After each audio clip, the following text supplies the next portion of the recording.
আগামী আগস্টে সিরিজ খেলতে বাংলাদেশে আসছে ভারতীয় দল। 3 ওয়ানডে এবং 3 ম্যাচ টি-20 সিরিজের জন্য ওয়ালটন আবারও মিলিনিয়ার অফারে ওয়ালটন ফ্রিজ কিনে আপনিও হয়ে যেতে পারেন মিলিয়নিয়ার।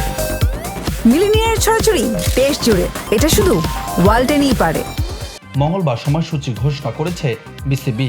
আগামী 13 আগস্ট ঢাকায় আসবে ভারতীয় ক্রিকেট দল। এরপর 17 তারিখ মিরপুর শেরেবাংলা মাঠে প্রথম ওয়ানডেতে মাঠে নামবে দুই দল।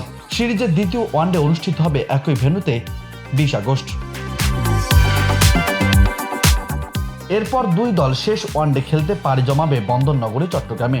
ওয়ানডে শেষে প্রথম টি-20 খেলতে 26 আগস্ট মাঠে নামবে দুই দল। এই ম্যাচের ভেন্যু চট্টগ্রামের বীরশ্রেষ্ঠ শহীদ flight lieutenant Motiur Rahman stadium. এরপর সিরিজের দ্বিতীয় এবং শেষ টি-20 হবে মিরপুর শেরেবাংলা মাঠে।